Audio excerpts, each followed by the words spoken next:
नमस्कार साथियों, स्वागत है आपका आपके अपने YouTube चैनल गांव की पाठशाला में। जैसा कि आपको पता है कि हम लेसन नंबर 2 मानव तंत्र के बारे में पढ़ रहे थे। उसमें हमने पार्ट 1, पार्ट 2 और पार्ट 3 तीन भागों में उसको डिस्कस कर लिया था और आज हम अंतिम पार्ट 4 के बारे में डिस्कस करने जा रहे हैं। मैंने पिछले 3 पार्ट में आपको जो डाइजेस्टिव सिस्टम यानी पाचन तंत्र है उसके बारे में उसका डायग्राम बनाना और उसकी जो थ्योरी होती है किस प्रकार लिखी जाती है, कौन कौन से भाग में किस प्रकार पाचन होता है उसके बारे में मैंने आपको पढ़ा दिया था। तो आज हम पार्ट 4 के बारे में डिस्कस करेंगे जिसमें हमारा जो टॉपिक है वो है पाचक ग्रंथियाँ। कुछ समय पहले थोड़ी सी समस्या आ जाने के कारण मैं आपसे नहीं जुड़ पाया था। अब रेगुलरली हम आगे के जो टॉपिक्स है उनको डिस्कस करेंगे। तो आइए डिस्कस करते हैं हम आज का हमारा टॉपिक पाचक ग्रंथियाँ। भैया आपको पता होगा कि जो पाचक ग्रंथियाँ होती है उसमें क्या होता है कि जो भोजन का पाचन होता है उसमें इनमें क्या होता है, विशेष रोल होता है एंजाइमों का। एंजाइमों के बारे में तो आप अच्छे से जानते होंगे कि एंजाइम क्या होते हैं। नहीं जानते तो आइए मैं बता देता हूँ कि जब हम भोजन करते हैं, खाना खाते हैं, तो वो जब खाना मुंह में जाता है, मुंह से लेकर उसके पचित होने तक उसमें पाचन करने में जिस का मुख्य रोल होता है वो क्या होते हैं, वो होते हैं एंजाइम। एंजाइम क्या करते हैं भाई, भोजन को क्या करते हैं, पचित करने का कार्य करते हैं। तो आइए हम डिस्कस करते हैं पाचक ग्रंथियों को। ये जो पाचक ग्रंथियां होती है इनमें मुख्य रोल किसका होता है, मुख्य भूमिका होती है एंजाइमों की। अलग अलग प्रकार के एंजाइम अलग अलग जगह पर पाए जाते हैं और अलग अलग तरीके से क्या करते हैं, भोजन का पाचन करते हैं। तो देखिए सबसे पहले हम देखते हैं कि जो कार्बोहाइड्रेट होता है, यानी जब आपको पता है कि जो मुख्य लवक होते हैं भोजन के, प्रोटीन, कार्बोहाइड्रेट, वसा, विटामिन, मिनरल्स, इनको क्या होता है कि जब इनको हम ग्रहण करते हैं तो ये कैसे पच जाते हैं। ऐसा तो नहीं है कि डायरेक्ट हमारे शरीर में रहते हैं, इनका क्या होता है, पाचन होता है। तो सबसे पहले आता है कार्बोहाइड्रेट। तो इनका पाचक कौन करता है, यानी कार्बोहाइड्रेट को पचाने का मुख्य कार्य होता है माल्टेज, सुक्रेज, लैक्टेज और टाइलिन। यानी ये जो विशेष प्रकार के एंजाइम होते हैं ये क्या करते हैं, इनको पाचक करने का काम करते हैं। दूसरे नंबर पे हमारे पास में आता है प्रोटीन। क्या आता है, प्रोटीन। अब प्रोटीन को ट्रिप्सिन, पेप्सिन, काइमोट्रिप्सिन, ये अलग अलग प्रकार के एंजाइम होते हैं जो कहीं भी, प्रोटीन का मतलब है, इसको आप ऐसे समझिएगा कि जब खाना खाया, अब कुछ भी चीज, जैसे हम कुछ भी खाते हैं, अरे भाई पकवान तो खाते होंगे, तो पकवान खाते हैं तो उनमें क्या होता है, कार्बोहाइड्रेट, प्रोटीन, विटामिन की मात्रा होती है, नहीं होती है, होती है ना।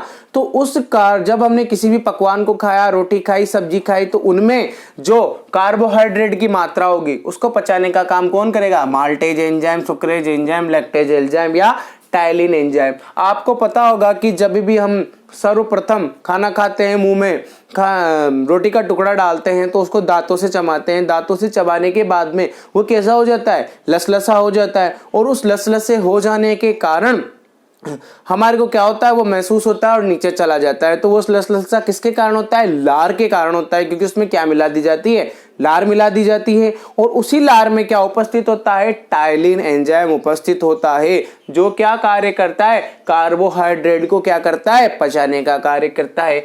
वैसे ही जब हमारे द्वारा जो भोजन ग्रहण किया जाता है उसमें जो प्रोटीन की मात्रा होती है उसको ट्रिप्सिन, पेप्सिन या काइमोट्रिप्सिन पचाने का कार्य करते हैं। ऐसे ही जब वसा का हम पाचन करते हैं तो उसको लाइपेज एंजाइम होता है वो पचाने का कार्य करता है। और जो न्यूक्लिक अम्ल पाचक होता है वो कौन से होते हैं, न्यूक्लिएजेज या न्यूक्लीहाइड्रीएजेज, ये होते हैं जो क्या कार्य करते हैं, इनको पचाने का कार्य करते हैं। अब हम एक एक करके माध्यम के द्वारा पढ़ेंगे कि मुख गुहा में पाचन कैसे होता है, और मास्य में पाचन कैसे होता है, छोटी आंत में पाचन कैसे होता है, बड़ी आंत में पाचन कैसे होता है, और अंत में क्या होता है कि उसको अवशिष्ट पदार्थ के रूप में बाहर निकाल दिया जाता है। तो आइए देखते हैं सबसे पहले मुख गुहा में पाचक।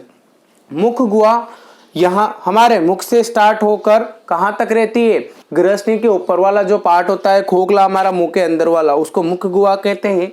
क्या होता है कि मुख गुहा में हमने क्या किया, खाना खाया, खाना खाते ही जो 32 दांत होते हैं, जिसमें हमने बताया था 4 प्रकार के दांत होते हैं, आपको बताया था हमने कृतनक, रदनक, अग्रचवर्णक और चवर्णक, जिनकी संख्या क्या होती है 4 4 8 8 होती है, यानी ऐसे करके टोटल 32 दांत होते हैं। उनके द्वारा क्या होता है, खाने को चबाया जाता है। अब जो भी हमने खाना खाया है उसमें क्या होती है, स्टार्च की मात्रा उपस्थित होती है। किसकी मात्रा होती है, स्टार्च की।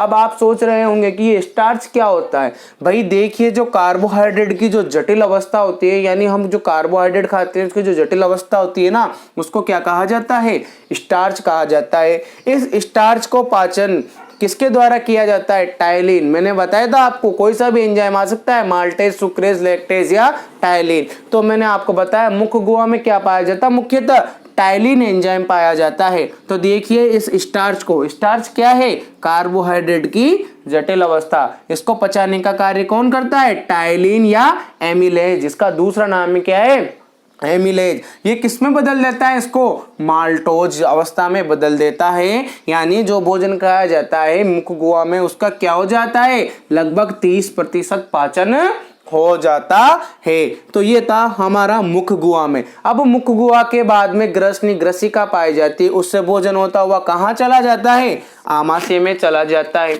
जब हम पाचन तंत्र का तीसरा भाग डिस्कस कर रहे थे तो मैंने उसमें आपको बताया था कि आमाशय के कितने भाग होते हैं, 3 भाग होते हैं, अलग अलग प्रकार से उसका क्या होता है, पाचन होता है। तो अब देखिए आमाशय में क्या होता है, आमाशय में क्या पाई जाती है भाई, जठर ग्रंथियां पाई जाती है।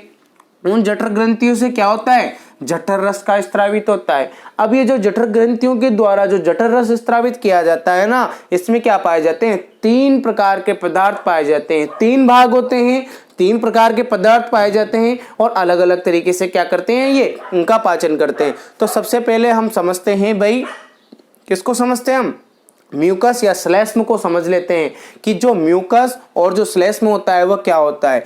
यानी जो म्यूकस और जो श्लेष्म होता है ये क्या करता है, जो आमाशय की भित्ति होती है ना, इसका HCl से सुरक्षा करता है। अरे भित्ति का मतलब होता है भाई लेयर।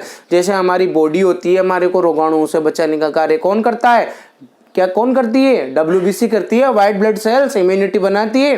वैसे ही क्या होता है कि जो म्यूकस होता है ना, ये क्या करता है, जो आमाशय होता है ना, आमाशय इधर देखिए भाई, ये इस तरीके से जो हमारे अंदर आमाशय पाया जाता है, इस आमाशय के ऊपर की जो ये लेयर होती है ना भित्ति, इस भित्ति को बचाने का कार्य कौन करेगा, यह श्लेष्म या म्यूकस स्त्रावित होगा और HCl अम्ल से इसको क्या करेगा, बचाएगा। जैसे आप कहते हैं ना, अरे यार आज तो भोजन पचा ही नहीं, अनडाइजेस्ट हो गया, या फिर हमारे जलन लग रही है, तो वो क्या होता है, वो HCl की ज्यादा मात्रा स्त्रावित हो जाने के कारण ही होता है।